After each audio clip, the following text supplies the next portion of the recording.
Good afternoon.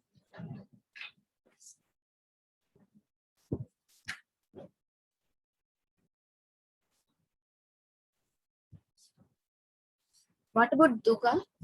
Is she joining or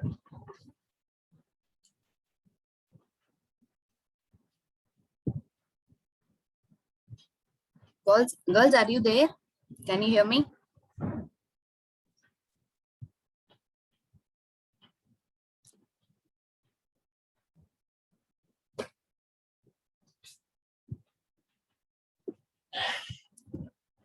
Am I audible?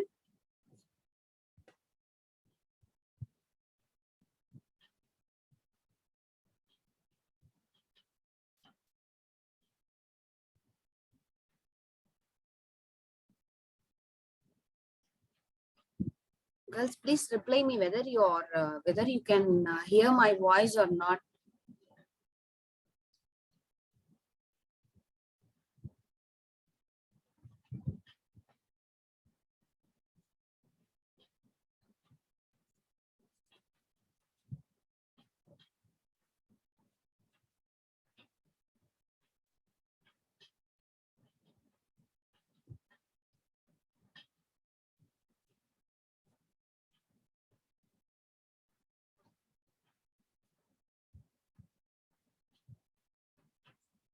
Am I audible?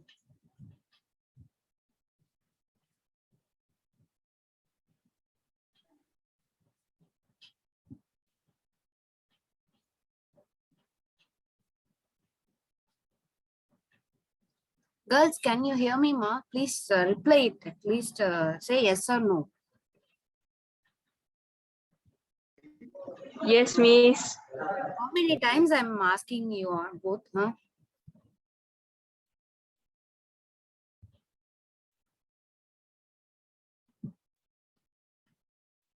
Just reply it. Miss, What I is can the problem? Huh? You can say yes or no, right?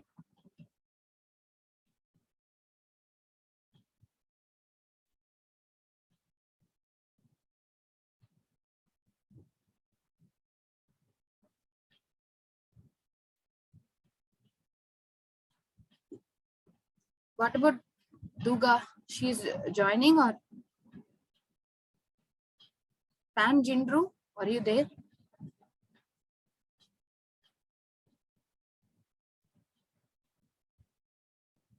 How many times I'm asking? Huh?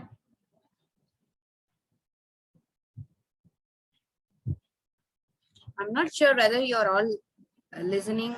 Simply, you switch on the you switch on the Zoom meeting, and just like that, you are leaving.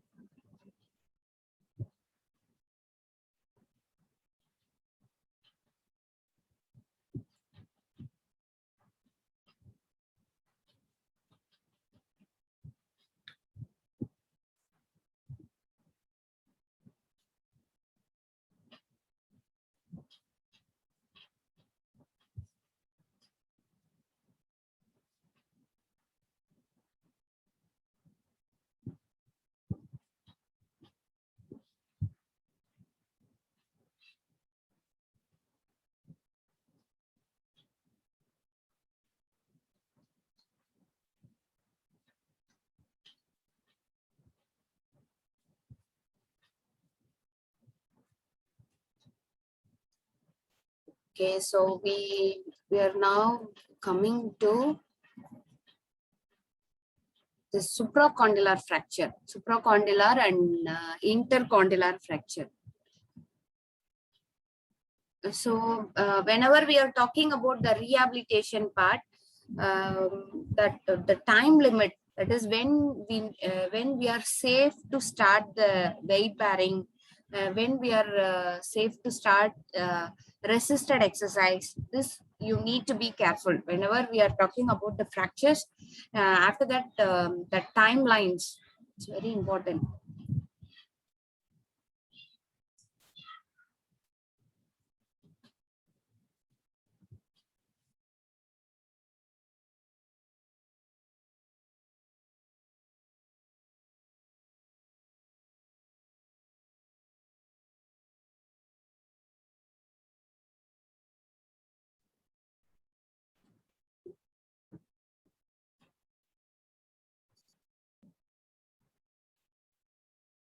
So all the fractures after 6 weeks of completion, you can start resisted exercise and some mild weight bearing. Everything can be started. In very rare complicated fractures, we need to discuss like our team. We need to discuss with the orthopedic surgeon and other the concerned people.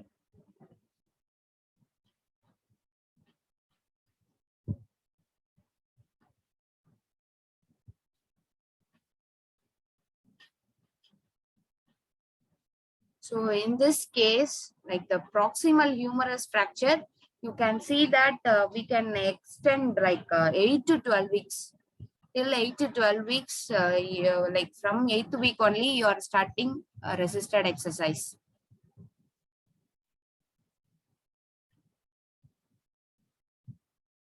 In the elbow and the fractures related to forearm and all, after 6th week, we can slowly start the resisted exercise as well as weight bearing also. But before that, prior to that, till 6th week, you have to wait for, you need to advise the patient on preventing weightlifting, and then any strengthening exercise. They need to strictly avoid that, like lifting any weights more than a cup of cups, teacups. Other than that, they're lifting more weights and all, it is distracting or it will delay the process.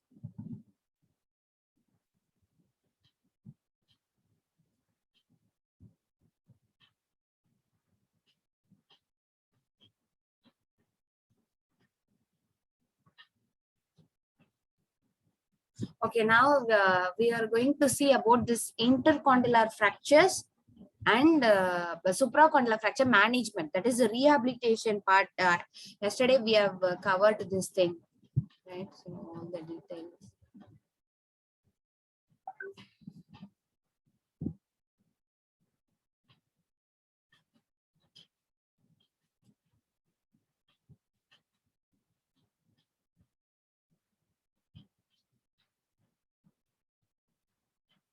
So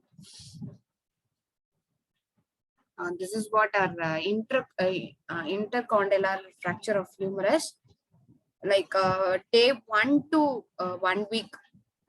The precautions for this intercondylar fractures are no internal or external rotation of the shoulder. Okay, we need to be careful with no rotation to the shoulder, and then no passive range of motion to the elbow. Okay, these are very important for the first 1 week. And then so if it is like if it is a stable fracture, like plates and screw fixations are there, means you can start the gentle active elbow flexion and whatever it's available. Okay, don't create pain or don't cross the pain limit. Whatever it is available, we can start doing that. So gentle active elbow flexion and extension allowed for because in this area only, this intercondylar and supracondylar fractures, you have this myositis ossificans is there. And one more thing is more rubbing, massaging and mobilization techniques, and the early stages can cause myositis ossificans and other complications. So just allow them to do gentle active elbow flexion and extension. And if it is other methods compared to like open reduction and internal fixation, if it is other things, no range of motion is allowed. Okay. And then no strengthening exercise, no weight bearing, no functional activities for the first 1 week. From day 1 to first week, this is the rule. So if it is a plate fixation, you can go for gentle active flexion and extension. Otherwise, nothing. And second week also same. No internal or external rotation of the shoulder. No passive, strictly no to this passive range as well as rotations. Okay. And range of motion, you can like the same thing, active flexion and extension, and you can like increase the range if possible. The active range you can it's possible means we can increase it. And it's also same for the same internal fixation, the plate fixations. If so, you can start the active and flexion like the same the previous first week. And if it is like conservative management, non-displaced stable fractures means from second week, you can start the gentle, assisted and supervised active flexion and extension. It's very gentle and pain-free movements. Always remember that it is a pain-free movements. And then other things all same, muscle strength, no strengthening, no weight bearing, no functional activities. The other side should be used. And fourth to sixth week, if you are going to be like on the fourth to sixth week means avoid the rotational stresses. Okay, so he's saying like that you need to prevent avoid rotational stresses across the elbow, like twisting kind of movements, pronation and supination. This are all avoided. And then the range of motion exercises, the active, the same active flexion and extension, and active assisted also. You can give active assisted range of motion. And muscle strength, no strengthening exercise, like after 6th week it is possible. Okay, just a minute.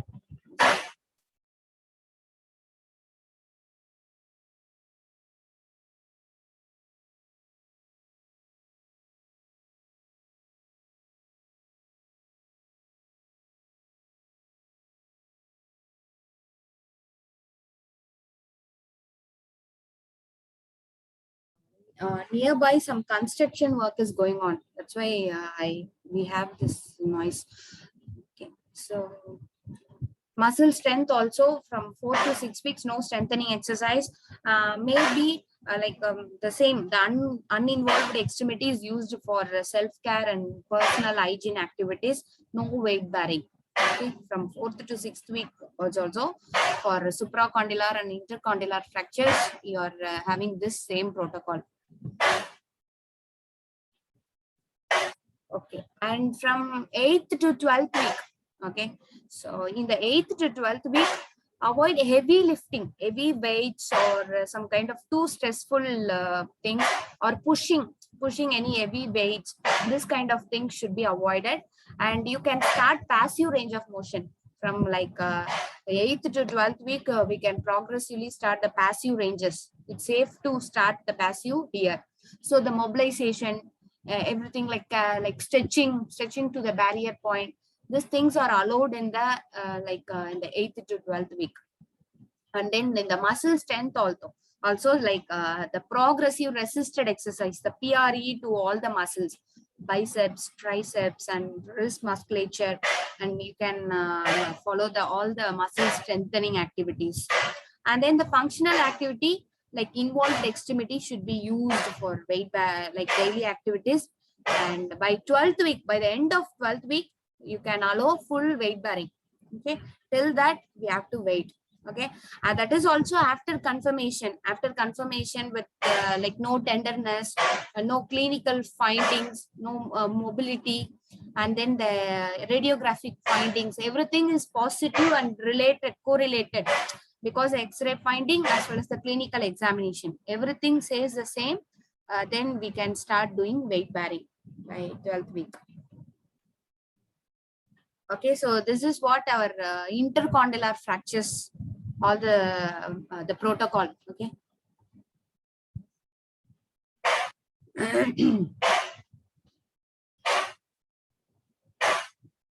Okay.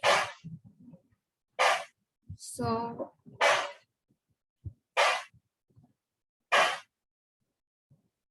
let's move on to the forearm fractures. Okay, forearm fractures. Once again.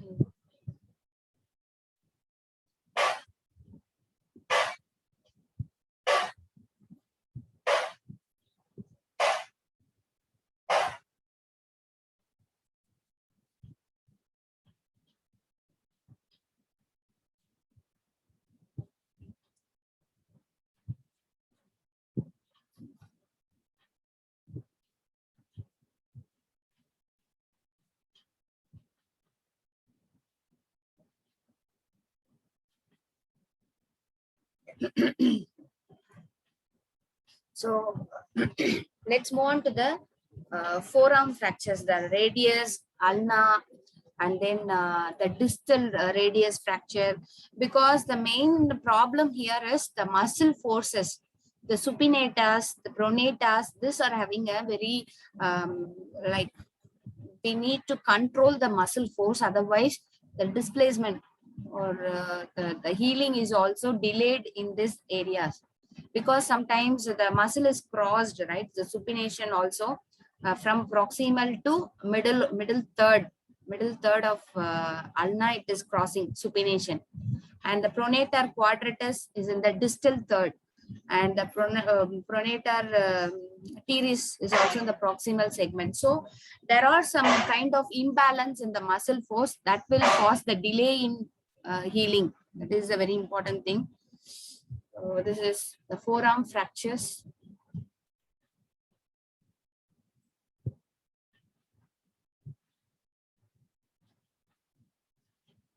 And compared to other types, these are having more complication, more delay in healing, because of this forearm fracture is like it's more imbalances are happening in this area. That is a problem. So sometimes it can delay also. We cannot expect that normally in the theoretical point, we can say that after 6 weeks, after 8 weeks, we cannot follow the rigid protocol here. We can delay, or sometimes some people it heals fast. In that way, we have to be careful with this forearm fractures. So, there is a more chance for open type, because you can see that here, you can see there is a great chance for this type of fractures to be exposed to the skin, or it can impinge the skin. Okay, more common area for open type of fracture. Compared to open type means the one segment is exposed outside. Okay, so more highest ratio of open to closed than any other fracture. Okay, so only in the tibial shaft fracture it is the same. Okay, otherwise this is the one of the highly common, that open type fractures. And compared to females, the males has a higher incidence ratio, and then secondary motor vehicle accidents, and it's most commonly after that these things, and contact sports, and then some other falls. Okay, so this is the thing, and mechanism of injury also the same.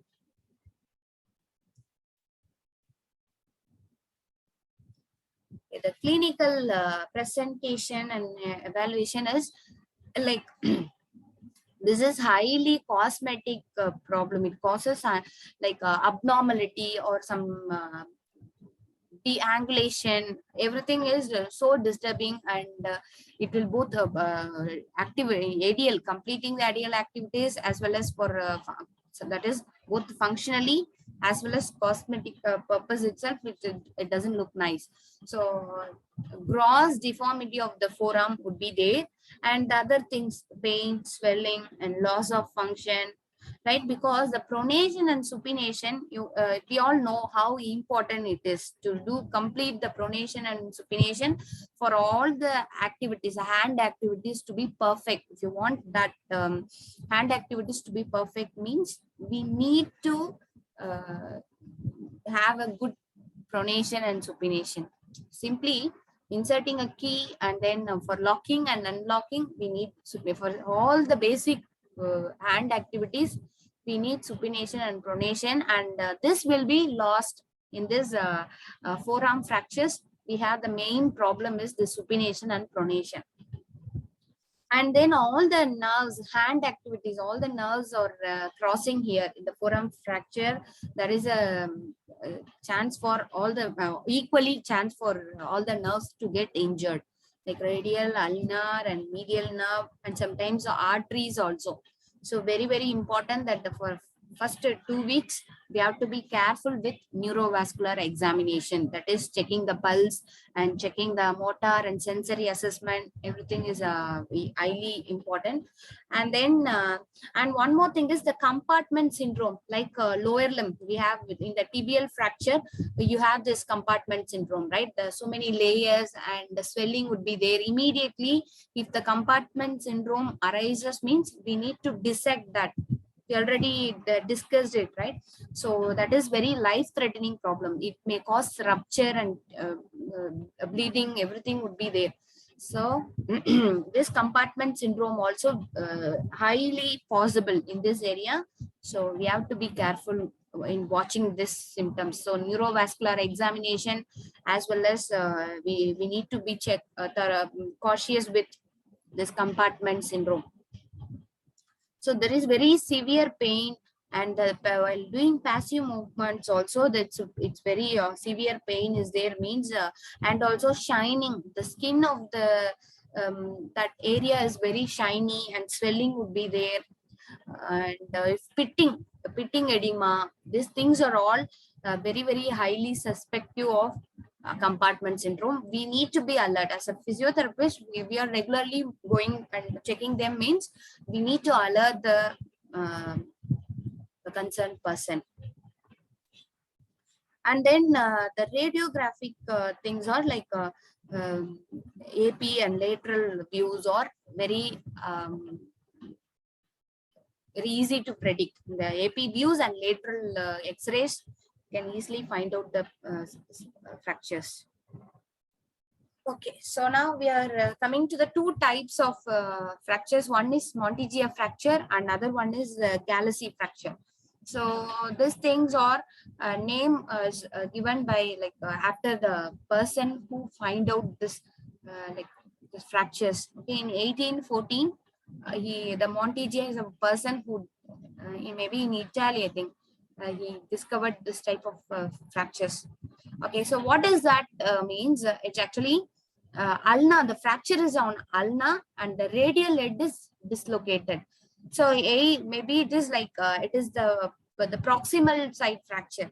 Okay, so one bone is getting fractured and other one is dislocated. The same thing, the Galeazzi fracture is the radius is fractured and ulna is dislocated. That is also in the distal end. Okay, so Monteggia is on the upper part of the forearm and Galeazzi on the distal one. So remember that we have mnemonics for this. I forgot the mnemonics. Just if you use that, you can easily find out.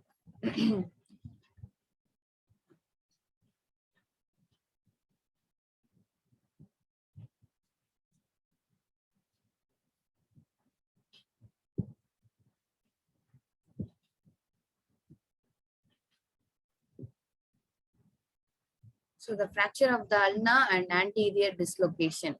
Okay, this is a lateral view.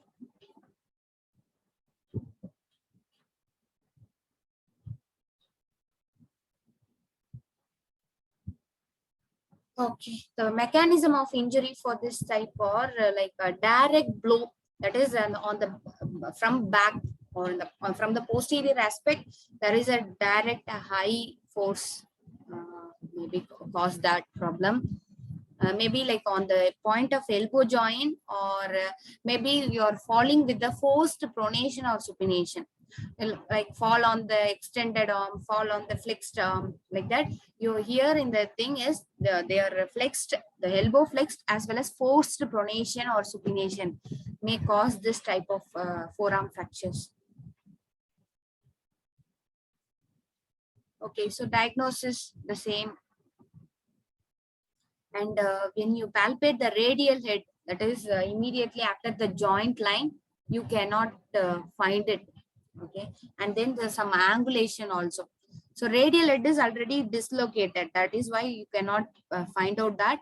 And you can see that on the medial aspect there is some angulation, or sometimes the open type also. You get like the bone may get come out of the skin area. and the forearm is swollen as well as appears shortened. Treatment here in this type of forearm fractures, I told you the conservative method, like 90% of chances are having a failure rate. The failure rate is high in the conservative treatment. So we need to go for, because that's why so I told you the muscle forces can imbalance the joint. So the Monteggia fractures are preferably fixed with a dynamic compression plate. We have this one, which is widely used for treating this type of fractures. And the other thing is the radial head is we can spontaneously reduces. Okay, once the length of the ulna is corrected, your radial head may be automatically fixes to its original position. If it is not, then you have to do the reduction, open reduction. Okay, so open reduction, how we can do is like one is you're correcting it with the proper downward traction. Okay, downward traction, and then for the medial aspect, the ulnar side, you have to give upward traction, and for lateral aspect, they have to give the traction on downward way, and then POP application like above elbow plaster cast can be used after correcting. Mostly closed reduction is not that successful. Okay, this is the compression plating, dynamic compression plating.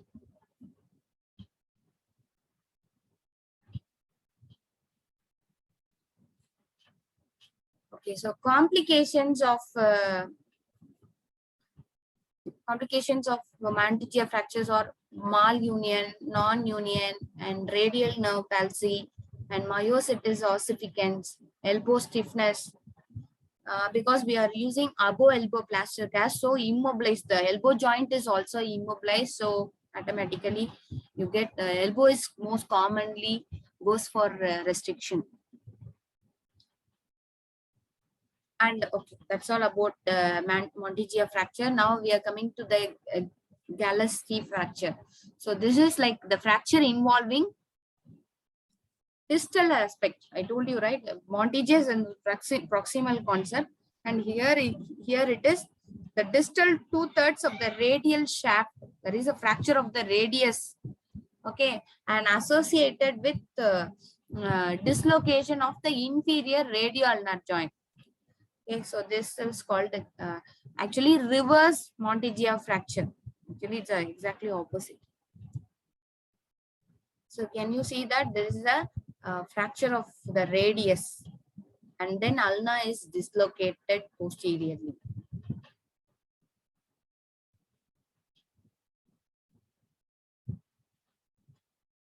Okay, so here the fall on the outstretched hand. The Galeski fracture is occurs by a fall on the outstretched hand, but with the forearm pronated. But there it is on the flexed elbow and the forearm either in the forced pronation or supination.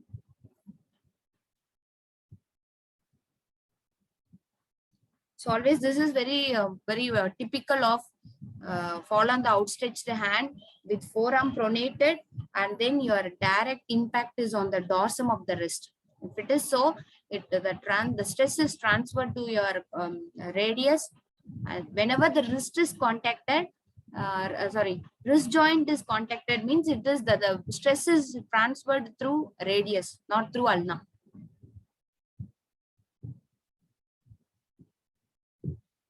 If elbow joint is directly in contact with any floor or any surface, then there is a greater chance for ulna compared to radius.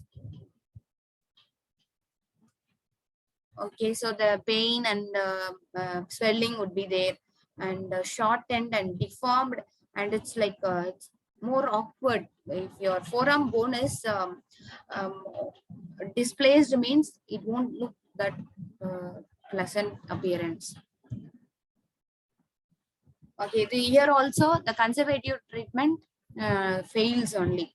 So we need to do the same dynamic compression plate.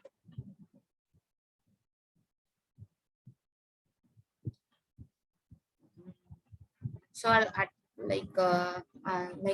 how we discussed about this Monteggia fracture. This is also the one is stabilized. One is stabilized means other companion bonus comes to reduce itself. But sometimes we need to do closed reduction, or whenever you are doing open surgery, that time they need to correct it. Okay, so this is also useful for like above elbow plaster cast. You need to do POP.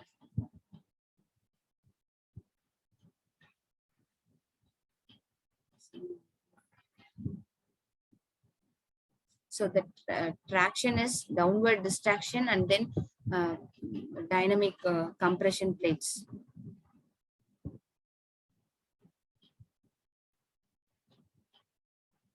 Okay. So now we are coming to the treatment for these two fractures.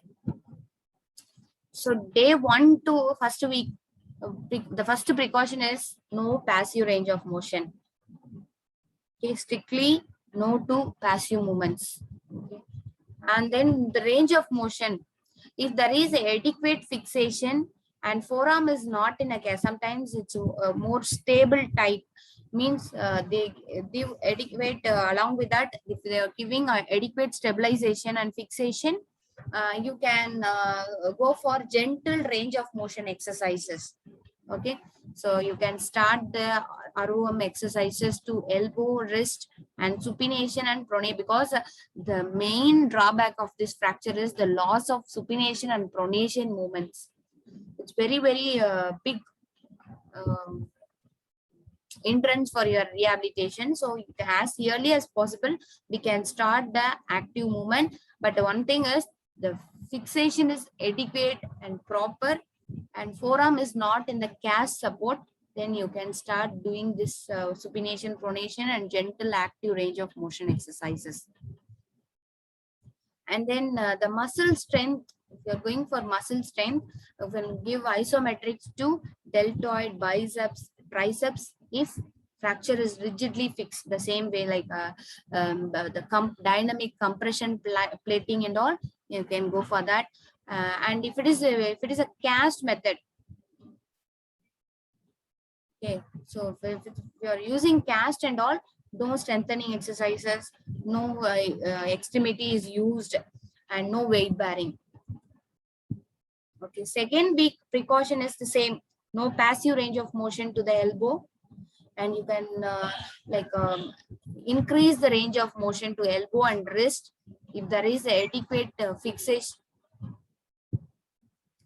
fixation and the forearm is not in the cast and all.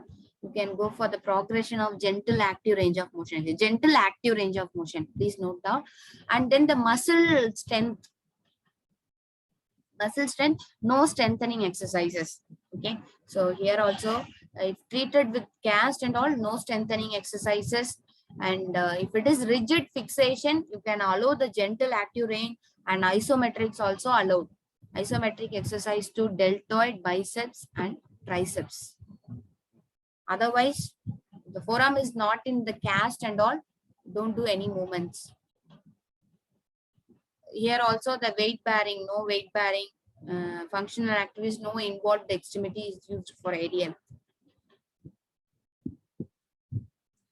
Okay, 4th to 6th week also same, no passive range of motion. And the active and active assisted range of motion you can start here. From 4th to 6th week, you can start active exercises as well as active assistive range of motion to elbow and wrist. Okay, and one more thing is include supination and pronation also. And the fixation is adequate at the 6th week. Isokinetic exercise also you can allow, but the resistance should be not more than 5 lb. That is less than 2.5 kg. And then functional activities, light self-care activities, you can involve the extremity and no weight bearing. So till 6th week, you are not allowed to do weight bearing. And then from 8th to 12th week, so only precaution here is no heavy lifting or sports activities.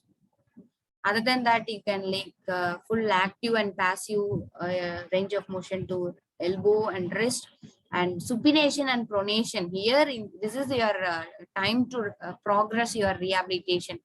If you want to fasten the rehabilitation, stress the supination and pronation of the forearm, and full active and passive range of motion to elbow and the wrist muscles, wrist movements.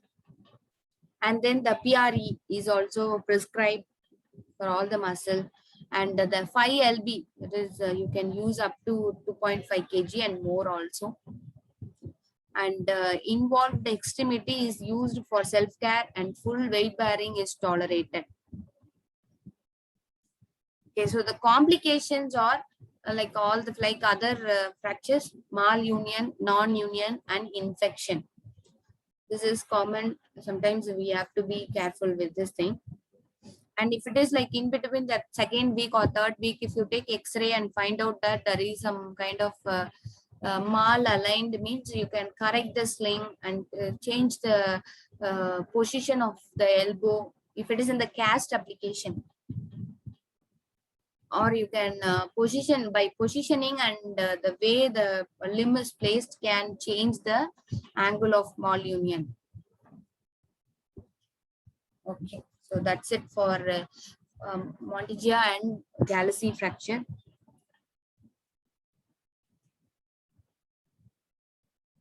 Let's move on to the Colles fracture.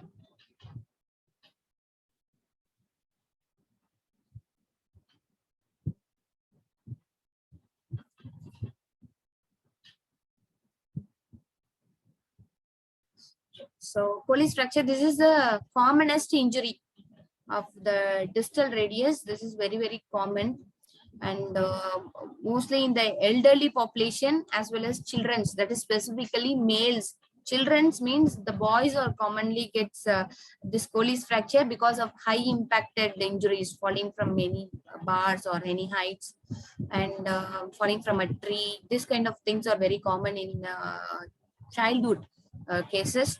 And elderly means women are most commonly affected due to osteoporosis. This is one of the common fractures in females.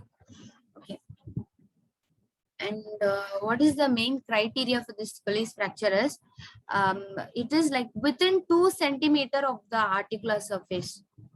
Okay, so that in the distal radius, it occurs, the fracture line lies within 2 centimeters of the articular surface, as well as it can extend highly. There is a chance for extend into the joint.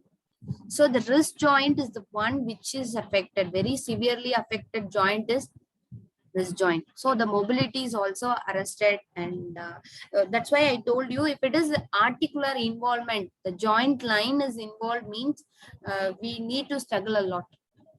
Okay? That is a problem with rehabilitation. Rehabilitation may delay, or we cannot expect predicted outcomes. There is some changes would be there. So this is one of the why it is more important, means the Colles fracture is involves articular surface. Just remember, Colles fracture involves wrist joint also. It affects the articular surface. And one more thing is, what is the angle, and in which direction it is the angulated, means it's a somewhat impacted. Impacted means it is more stable, but it is dorsally angulated. Okay, it's a dorsally angulated fracture.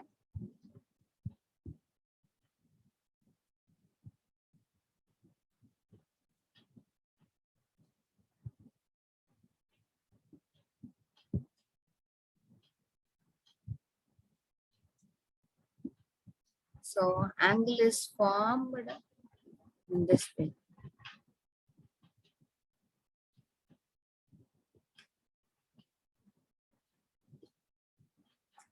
So dorsally angulated one.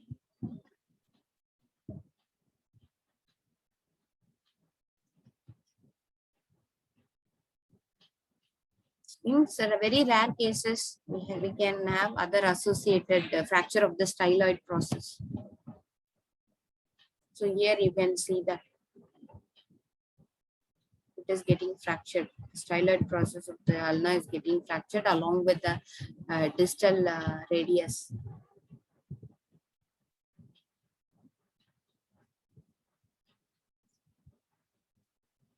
Because of this angulation, this dorsal angulation, it resembles like a dinner fork deformity. Somewhat looks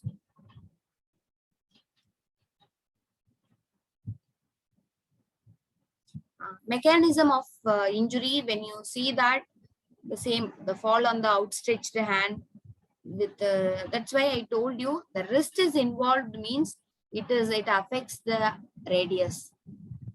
Mostly through radius only you can have in the fall on the outstretched hand, not through ulna.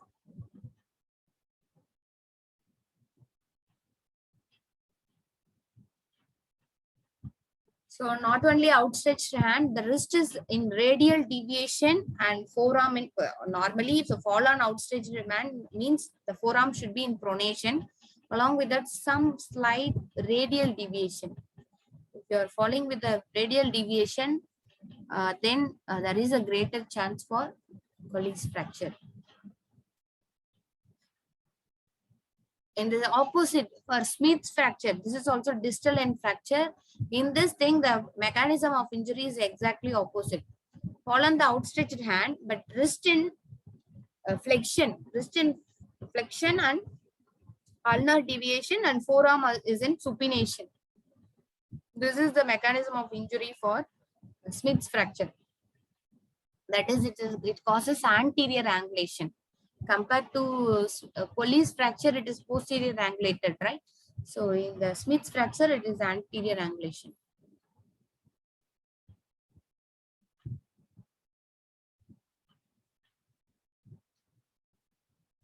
So mostly you can use below elbow plaster cast and closed reduction also. Without any surgery under anesthesia, you are not need to do this reduction.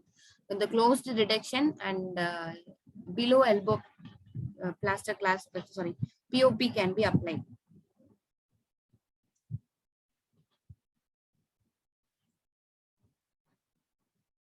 So in some rare cases, we need to do surgical procedures because of marked improvement, marked displacement. Okay, that is greater than 3 mm, and then some more than 4 pieces, that kind of thing, or intra-articular involvement. So if it is so, we need to go for that. Okay, so fall on the dorsum of the hand. That's why I told you, not on the dorsum of the sorry, out. It's the palm is not impinging on the floor. Your the dorsal aspect of the hand is in contact with the floor. Along with that, forearm is in supination. Okay. So, and one more thing is the distal fragment is displaced and angulated anteriorly, not like Colles fracture. It is anterior displacement of the distal fragment. And this is one more advantage is this is extra articular. Mostly the Smith's fractures are extra articular, means it's not involved with wrist joint. And then we have volar angulation. That is anterior displacement is there. Can you see that the angulation is anterior?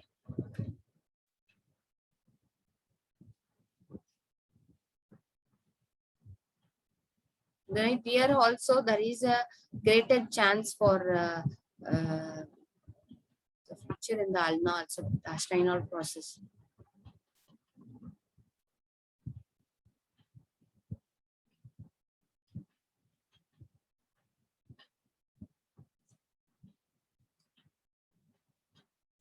So one more thing is this distal radial fractures can occur in any age group, but females, elderly females and young males, boys less than 15 years, or because of like high impacted injuries, they have Colles fracture, and females because only with like a mild forces or low impacted injuries also cause this Colles fracture in osteoporotic cases. Okay, so the wrist appears like more common is the distal segment fractures are having this complaint that swelling and deformities more um, severe as well as more exaggerated. Okay, so the discoloration would be there, swollen joints, and it's deformed also.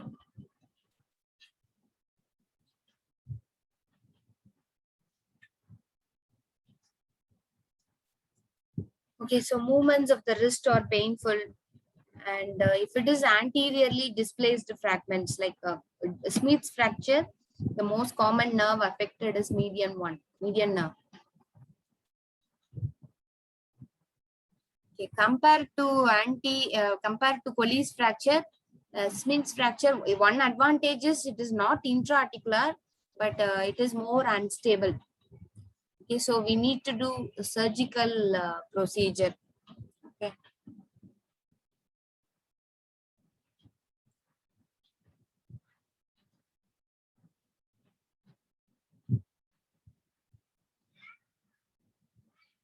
Okay, if conservatively treated means, first of all, you need to reduce it and then you use above elbow. Not like a Colles fracture, we can use below elbow plaster cast, right? So here in the Smith fracture, you need to do above elbow cast with forearm in supination and wrist in extension. Very, very careful with this positioning. And if there is any change in the position after reduction and all, you need to correct it and intimate to the team, our multidisciplinary team.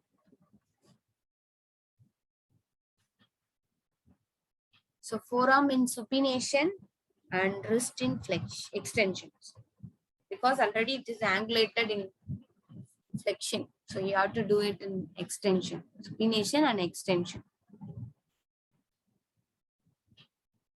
So if it is undisplaced or minimally displaced fractures, we can treat it with the POP for 4 to 6 weeks.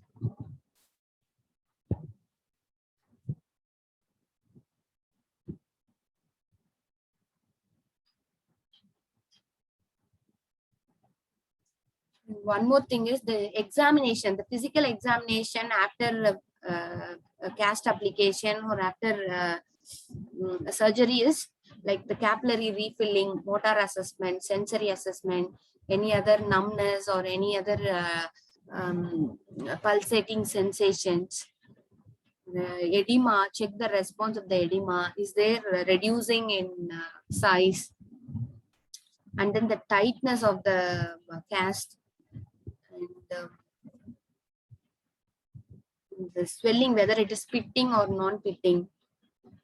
Is there any discoloration?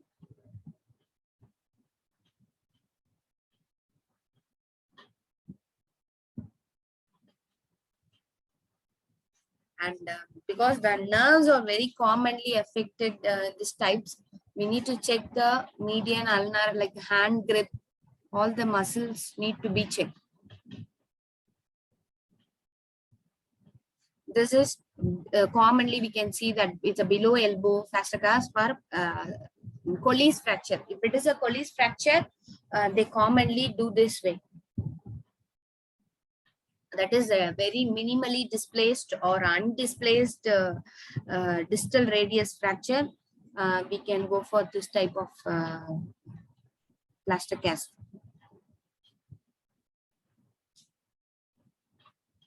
If it is above elbow plaster cast for a distal radius fracture, then it may be Smith's fracture only. We are using above elbow cast for fracture immobilization.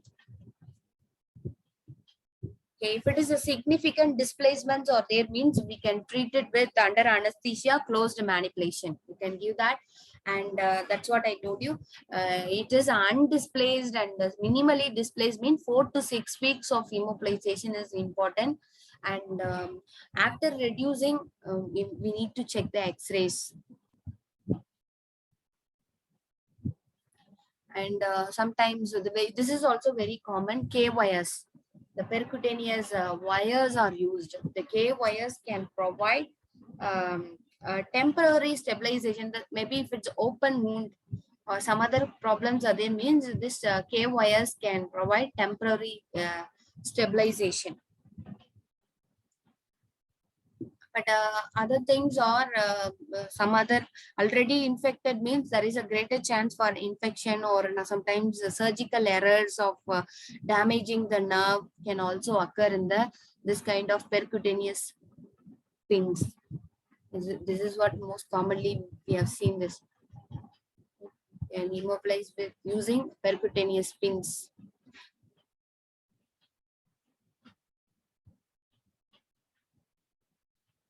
After this also, we can we have to place them in the splinting.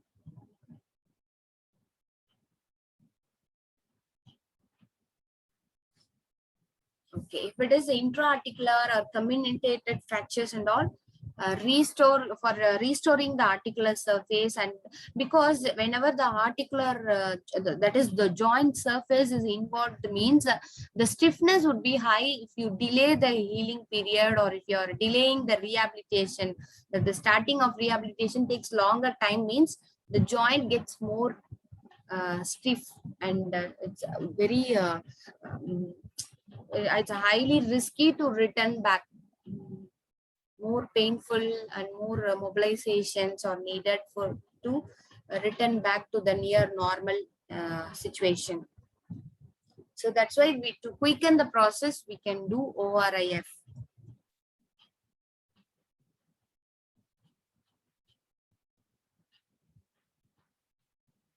This is more stable one.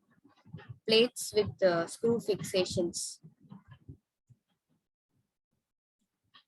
Okay, there is bone loss, mostly osteoporotic cases. We are coming across osteoporotic cases means the bone loss would be there.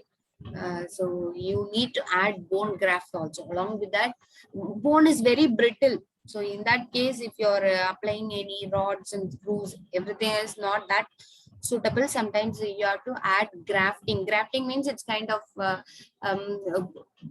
we are giving bud cells, more bud cells or graft cells, thereby it fasten the healing.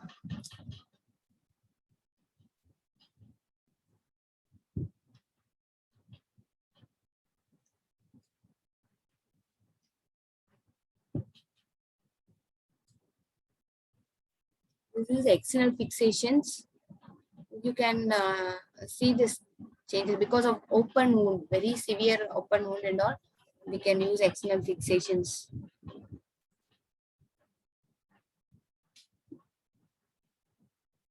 But it is not that the convenient, or maybe lower limb, if you can have higher advantages for external fixations, but lower limbs and all, there is other complications like infections and wrist and finger stiffness.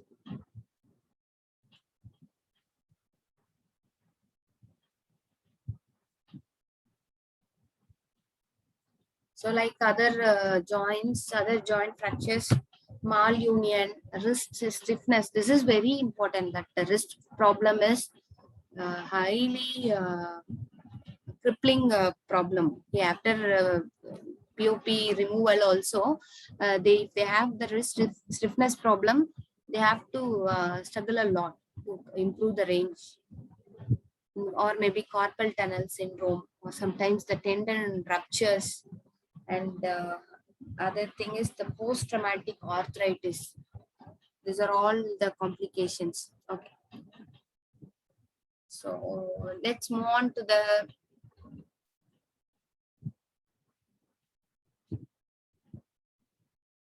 shall we complete it and have 10 minutes break? Okay. So day 1 to first week.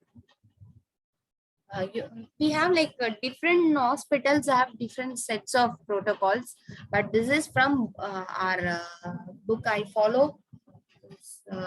Rehabilitation for orthopedic fractures. This is a very commonly used one that I'm following that book.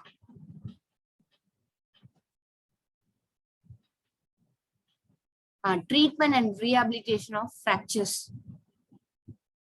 This is a very common book for, we are following it for fractures. So, and in some other things, they give different protocols.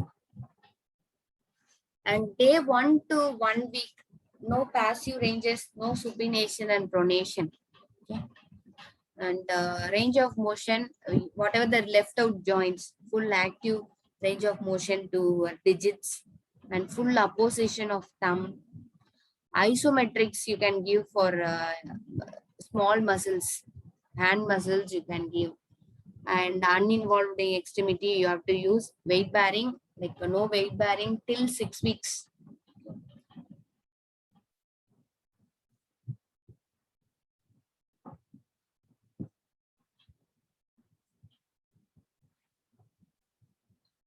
So no supination and pronation. Whether it is an open reduction or main precaution is no passive movement, no supination and pronation. And the same way you can improve the improvements can be expected in MCP, and how the first week we are progressing, it can be further progressed, MCP and IP joints. And we can attempt wrist also. You can start doing gentle active range of motion exercise if it is rigid and stable fractures. That is through open reduction and internal fixation. And you can start the isometrics to hands, wrist muscles, extensors, all the grip muscles, and very important, these small muscles are easily go for weakness and wasting. That is the reason we can start there, because when you weigh the pros and cons of doing exercises, if you leave that without any movement, it causes more disadvantages. That's why start doing isometric exercises to the intrinsic muscles of the hand as well as the wrist muscles.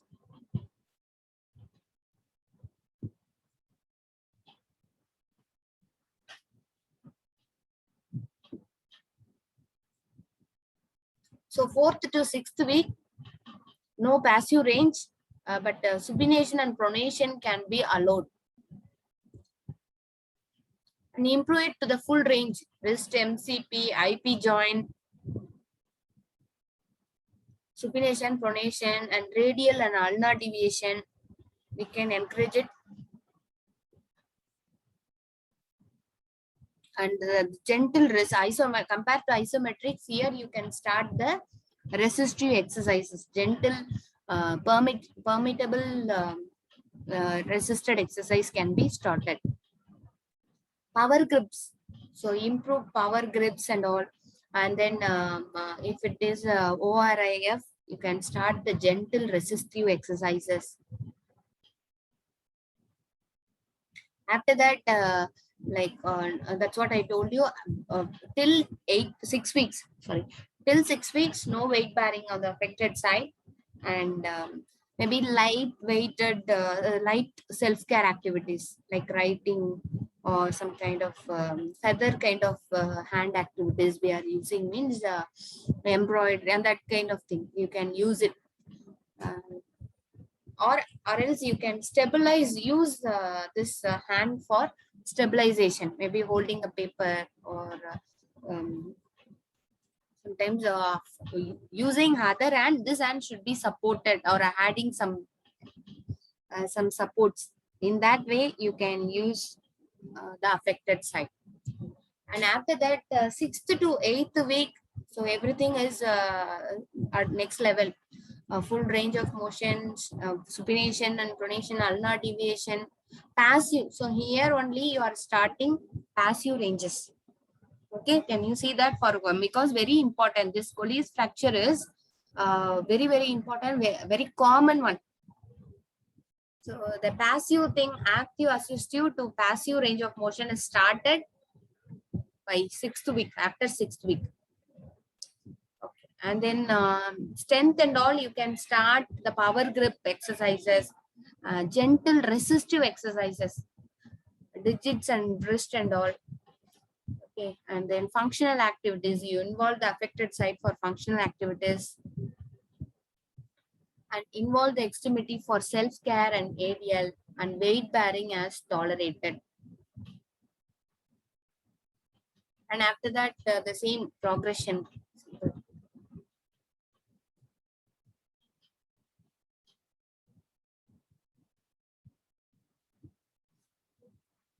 So muscle strength, PRE to the all the groups, wrist and digits and other muscles also, you can start.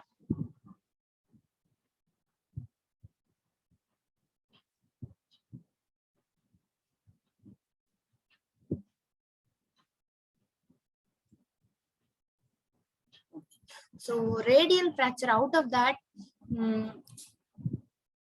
this is like the first thing I have to discuss is this one, like the fracture of the proximal 2/3. Okay, the fracture of the proximal 2/3 can be considered truly isolated. It is more of how to say. Maybe we will have break now. Seriously, okay, till Colles fracture we completed it.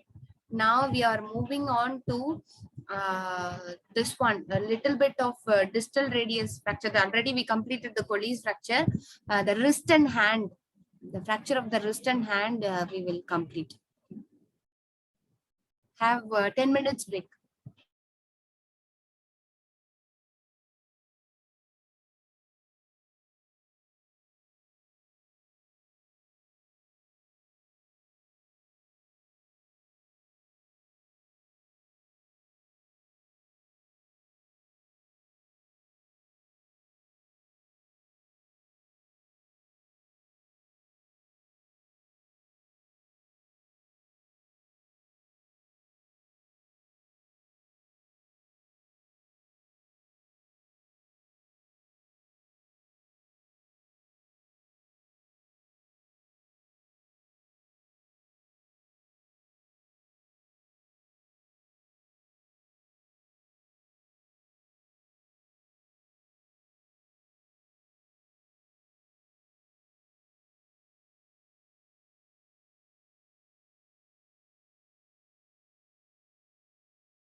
we have this for ulnar fractures. We have this classification, right? That nightstick and Monteggia fracture.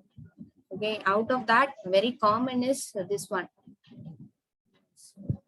We have different, that is the Bado's classification. This Bado's classification is will divide or will classify the Monteggia fracture into 4 types.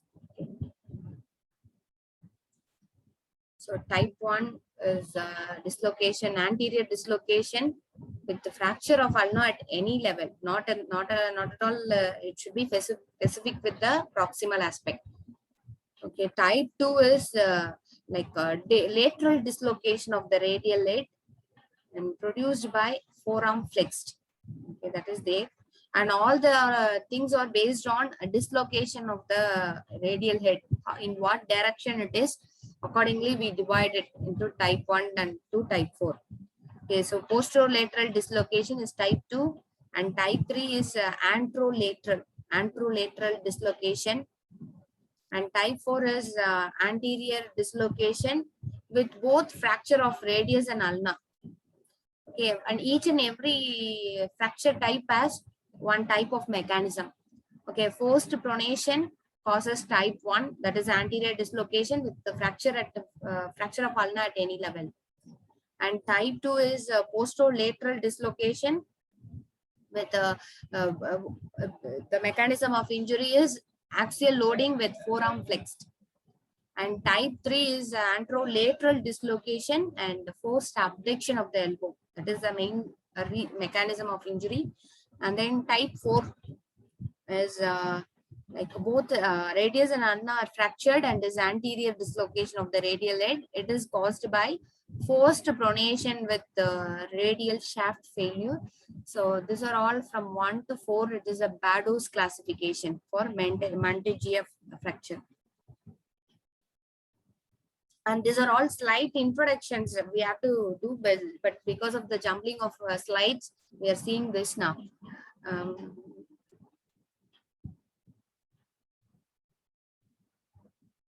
So just remember that Monteggia on the proximal aspect, and then Galassi on Galassi fracture on distal aspect, and the radius is fractured.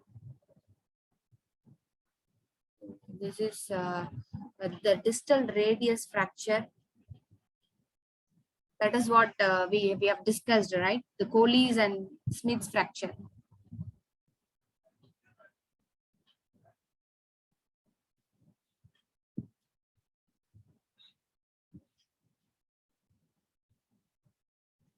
And that's why the neuro for all the joints, all the fractures, we need to be very careful with this neurovascular exams.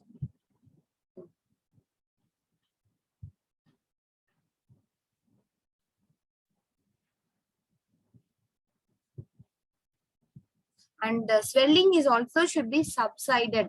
Maybe the next 3 days, within that 3 days, it should subside. Otherwise, we need to take care of that, or you need to check that.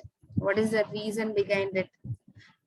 It is like from marked swelling, maybe swelling would be there, but if it is not improving or the swelling is not reduced at all, means we have to check for the other specific symptoms and signs.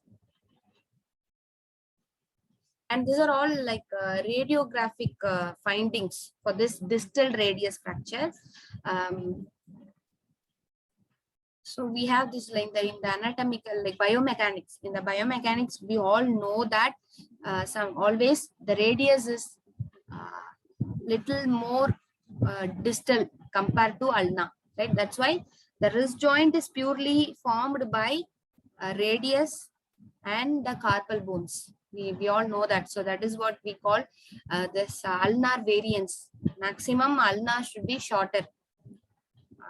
It's not shorter actually. It is not more distal. That's what we have to say. And that is one thing. That is 23 degree of inclination also would be there. Like the radius is not short, transverse plane. It is somewhat, can you see that this inclination is 23 degrees? And then we have the height of the radius is also extended 11 mm. Okay, so angle is from the frontal plane, the angle is 23 degrees and the height extended is 11 mm.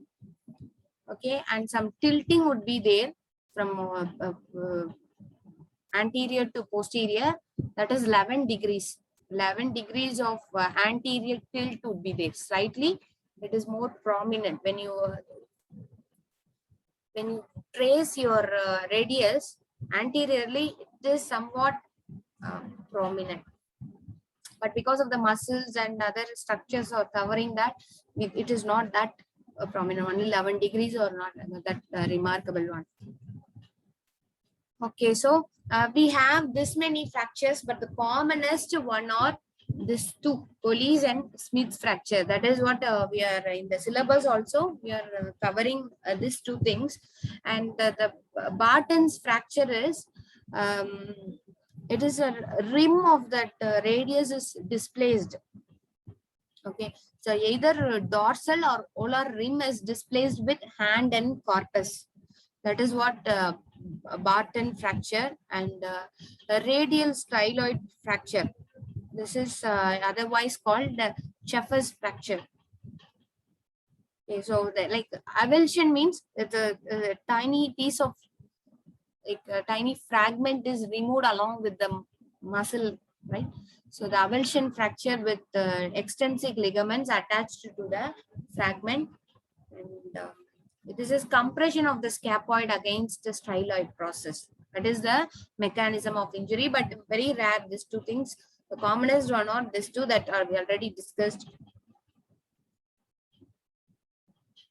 Okay. Now we are moving to scaphoid. The fracture of the scaphoid, very, very important, because it is very, it creates complications. Because can you tell me why this scaphoid fracture is complicated?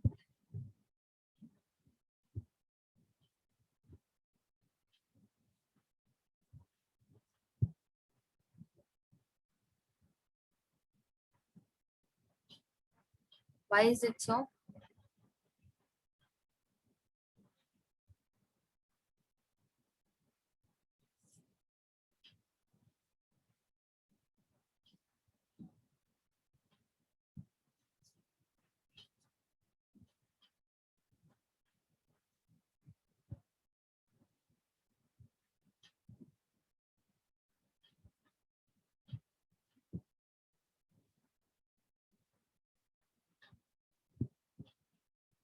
It's not.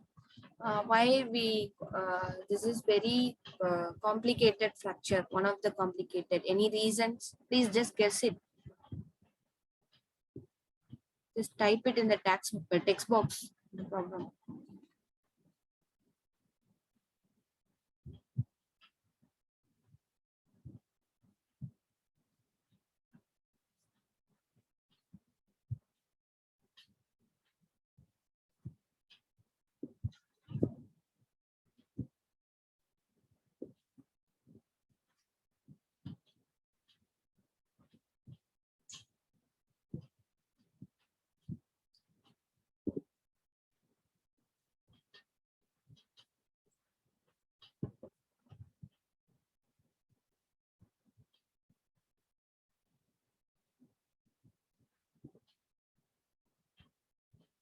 Yes, what is the reason that this fracture is complicated? Or more common type of non-union, the non-union type fractures. One of the non-union type fractures are this fracture of the scaphoid. So can you tell me what is the reason? Maybe the bone won't heal properly, or like they'll be incomplete. Incomplete means, can you tell me in some other way? Like it heals, but like it's not completely healed. Like there will be the motion and stability of the wrist won't be much after the injury. I'm not sure. Yeah, it is there. And why it does that complicated means we have this avascular necrosis, this common complaint we have, that is the blood supply. The bone doesn't get adequate blood supply to heal. There are some few bones are there that is goes for this type of thing, like neck of femur fracture.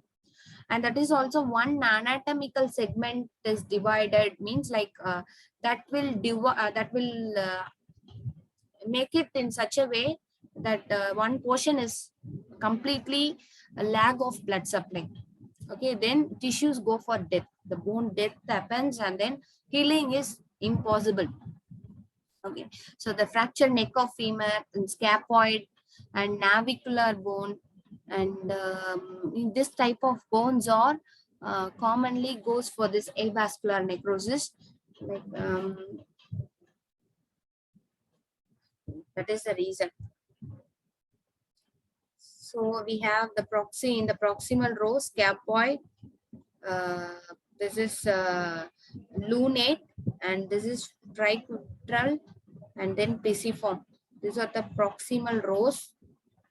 Okay, scaphoid, lunate, triquetrum, pisiform, 4 bones. And then this is trapezoid, trapezium, capitate. Trapezoid, trapezium, capitate, hamate. Okay, these 3, like the biggest bone is the capitate. So out of this, we are now seeing the scaphoid.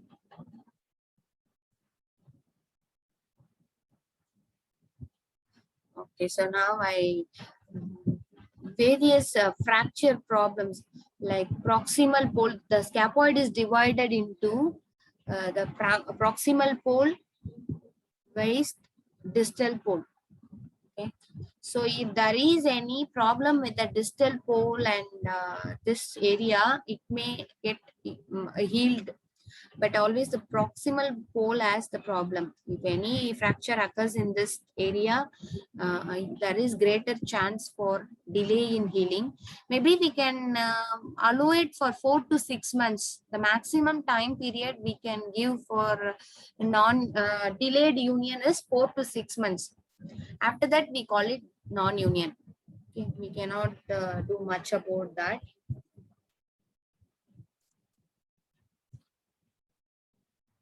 So normally this fractures, or like there is a common, the delayed union or non-union. These 2 things are very, very common for this scaphoid fracture.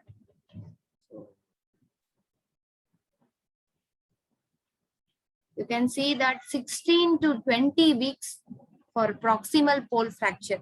Normally it takes 16 to 20 weeks.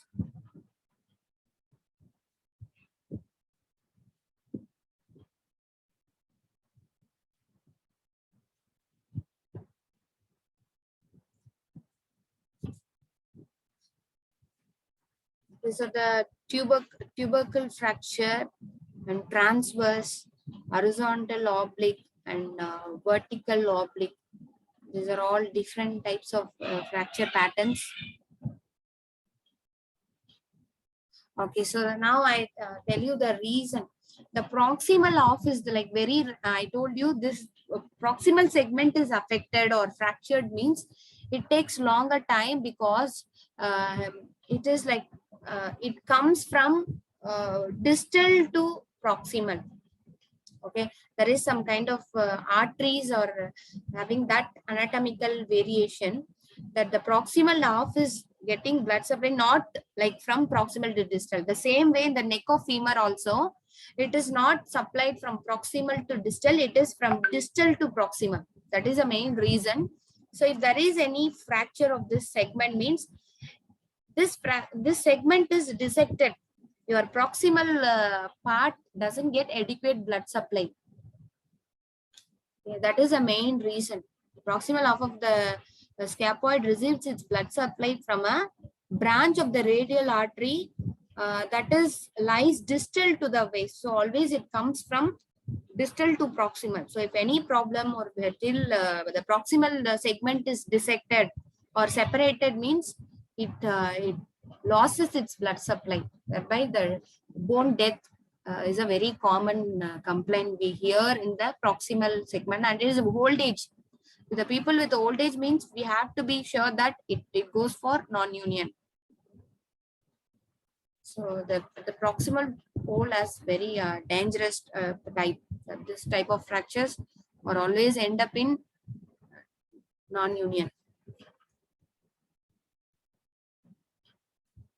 So sometimes undisplaced means okay, no problem. If it is a proximal also, the proximal segment is also fractured, but it is undisplaced means we have that intact blood supply.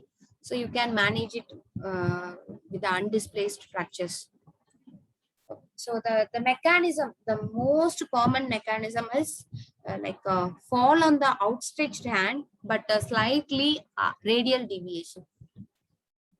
Along with the outstretched hand, you are going for a little radial deviation can cause high energy accidents, heavy falls, sports injuries, this kind of things.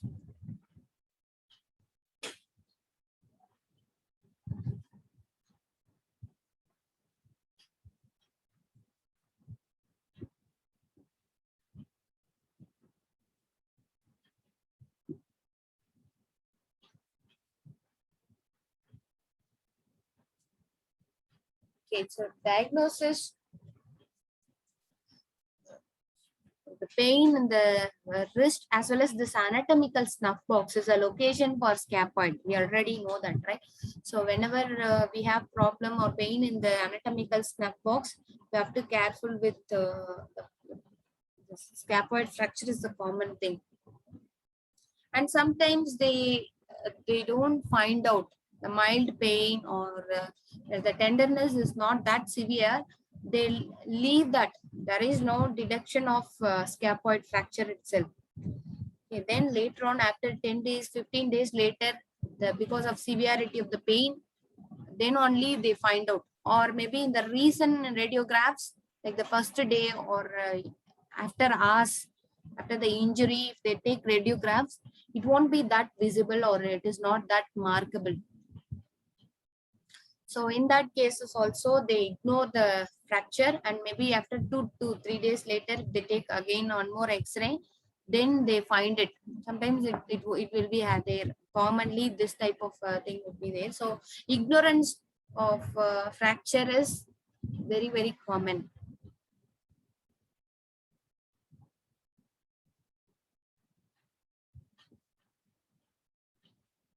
If there is any associated ligaments, there is any other carpal ligaments or also get affected means maybe the pain is severe. Okay. Otherwise, it's some more very rarely they find out the scaphoid fracture. Okay, so the tenderness in this point, this anatomical snuff box is the common thing that we can come to know that person is having scaphoid fracture.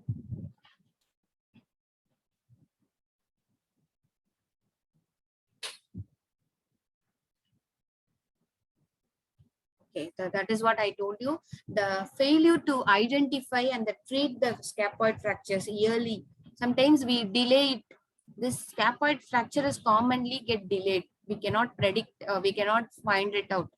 In that case, it causes the permanent impairment of wrist function, as well as there is a non-union. There is a it goes for easily non-union cases.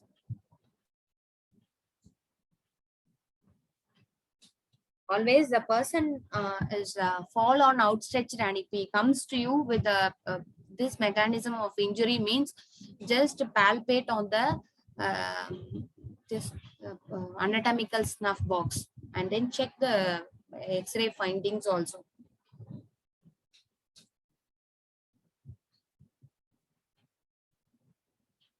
So if there is any suspicion, if there is any scaphoid fracture would be there. Sometimes the X-ray doesn't reveal you the fracture line or nothing also. If you just predict it also, or if you just suspect it also, go for scaphoid cast immobilization. Okay, that is very important to reduce that non-union compliance. So undisplaced, if it is sometimes we can use splints also. Resting splints can be used, or sometimes cast application can also be useful.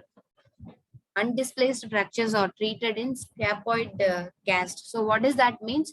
We just maintain it in the slight extension, wrist extension with the thumb is immobilized. Okay, thumb, if we are arresting the movement in thumb itself. That is the use of scapoid cast.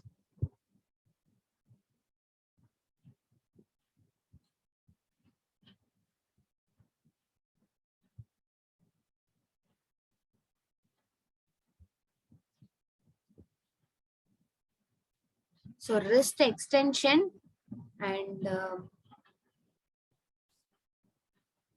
thumb and IP joints are restricted of movements. That is very important.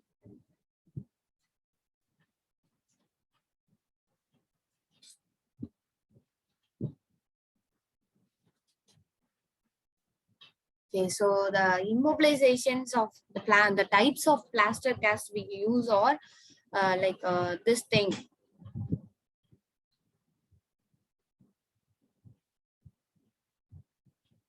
And after that, the exercises are also very important. The possible range of motion exercises for a MCP, very, very important. Okay, but restrict the thumb. Just restrict it, and other MCP and IP joints you have to allow.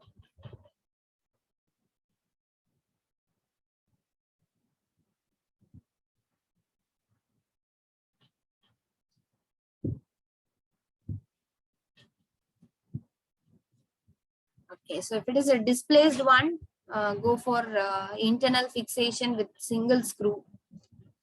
And percutaneous fixations also, like how we do for Colles fracture, like that. Here also fixations can be successful.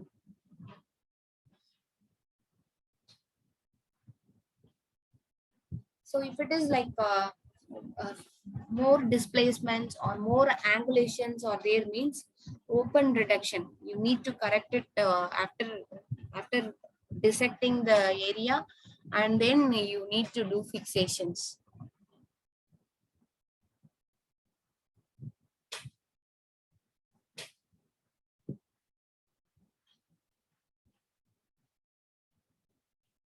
Okay, so the complications, the non-union fractures that is occurring close to the proximal pole of the scapoid are very common. That is delayed or non-union. It end up in that way. So avascular necrosis, that is the failure of revascularization. That is again the blood supplies or the like new blood supply capillaries, the formation of new capillaries, everything has failed. That is the reason we have that necrosis problem. Okay, that's all about this scapoid fracture. And then we have fracture of the first metacarpal. That is commonly called Bennett's fracture. Okay, so the fracture of the base of the first metacarpal bone. Okay, and it is also articular one. That's what we call it.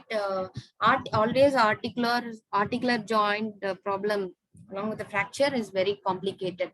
So here the CMC joint of the first CMC joint is getting affected. Not only the metacarpal bone get fractured, along with that you can expect some CMC joint involvement. So you can expect lots of restriction and lots of functional restriction in your hand activities, because without your thumb involvement, can you see without the thumb, whatever the active finger movements are there, you cannot achieve the perfect and complete ADL activities. So this is very crippling, one of the crippling fractures.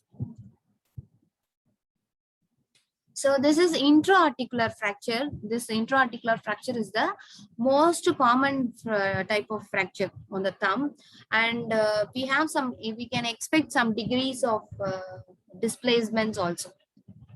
Okay, so this is very it's not a complicated, but very crippling one.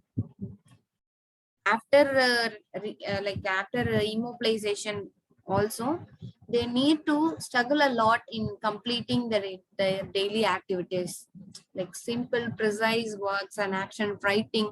For everything it's difficult and painful also. Okay, so here you can see that some displacement is there, some fracture of this metacarpal. Okay, so we mainly opposition. We are losing our opposition. Opposition movement is useful for connecting each and every digits with your thumb.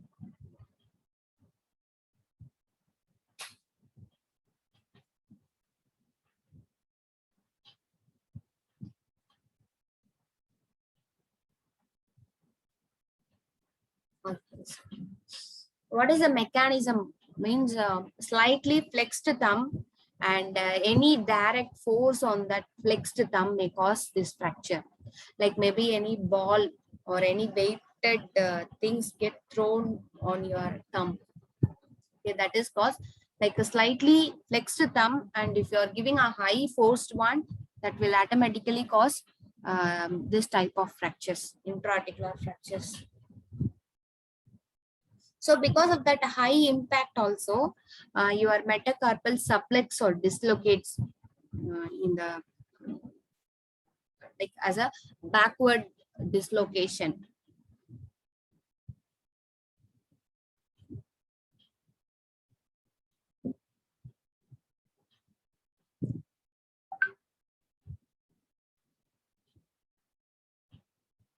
So other thing is the pain, the swelling, and then the thumb appears flexed, adducted, and shortened. If you see the symmetry of the other side thumb, we can see it shortened and then more adducted and flexed.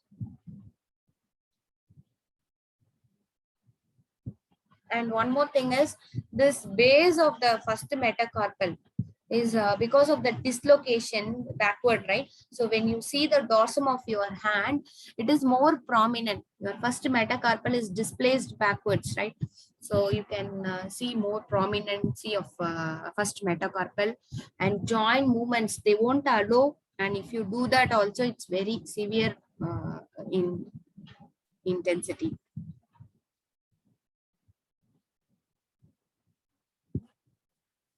So mostly undisplaced and extra articular, and the displacement is less than 1 mm, like more mildly displaced one, or all successfully treated by thumb spica. This immobilization in this is very common for the thumb fractures.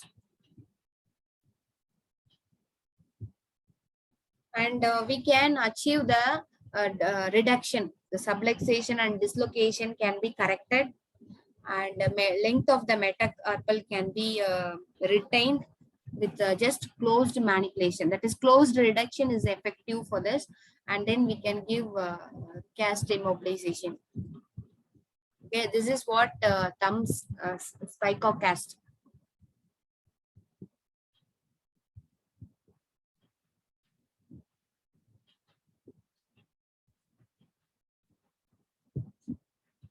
Okay, and then one more thing is we need to allow the IP joint movements. Okay, we can ask them to have like only IP movement, IP joint.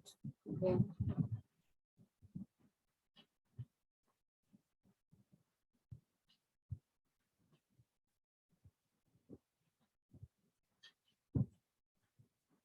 Okay, so for this type of fractures, if it is between 1 mm and 3 mm, if it is less than 3 mm, we can go for POP, right?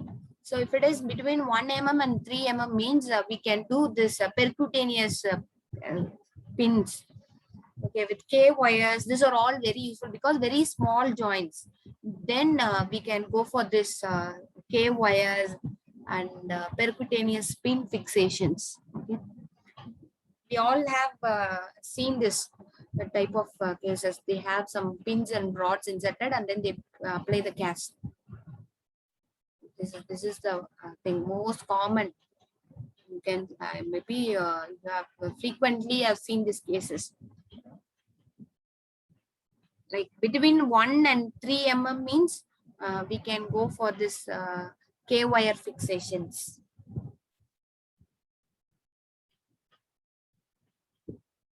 Because the thumb, very important. We already know that in the biomechanical point of view, this is very important. Without thumb involvement or without thumb movement, your hand region and wrist complex, whatever intact movements are possible, you cannot achieve full ADLs.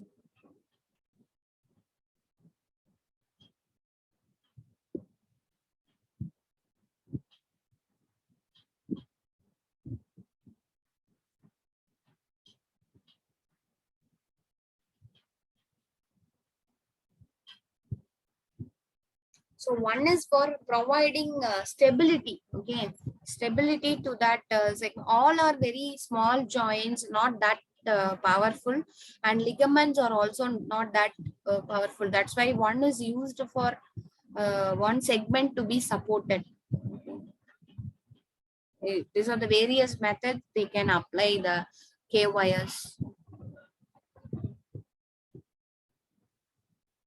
Either we can use this one, or maybe you can connect it to the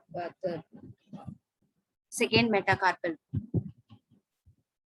This one is supported with scaphoid, right? This one is used with the second metacarpal.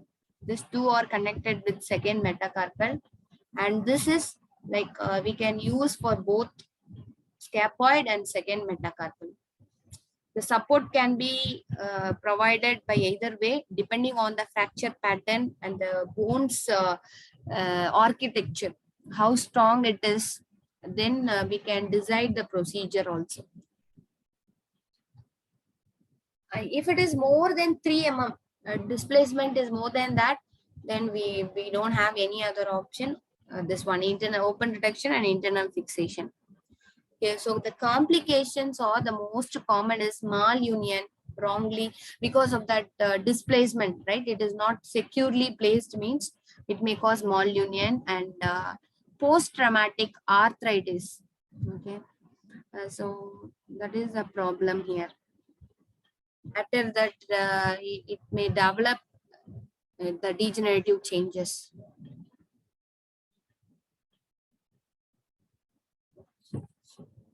That's it about this Barton's fracture, sorry, Bennett's fracture.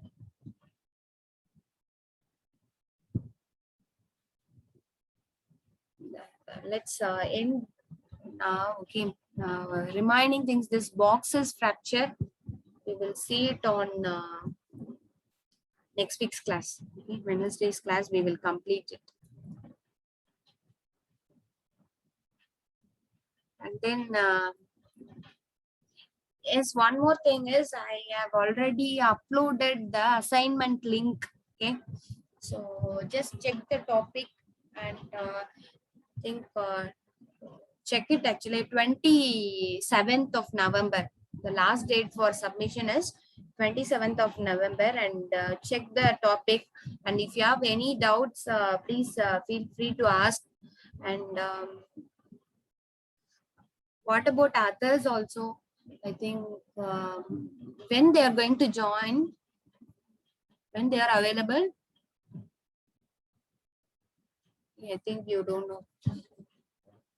Okay, ma. So just check the assignment topic. And after completing the most of the theory things, we will discuss about this tutorials and what are the exercises. Like the most important thing is this week and what are the exercises we are doing. So maybe in the first week means only schedule is what to do and what not to do on the affected site or affected part. But you can do for unaffected side, normal side, you can do all the movements, and you can do for respiratory exercises. And then the other unaffected parts, maybe if elbow is in the POP means you can have some other movements. If it is not mentioned, means we can go for exercises to that part. Range of motion exercises can be started.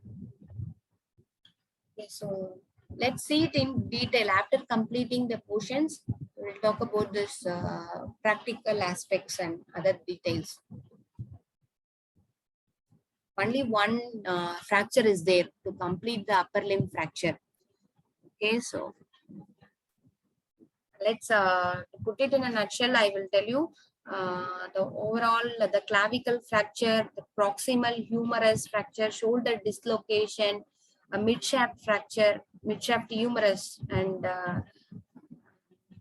distal one, distal that is supracondylar and intercondylar fractures, elbow dislocation, and forearm fractures, and then distal radius and distal radius fracture, and then now we coming to the scaphoid, and then this boxes fracture.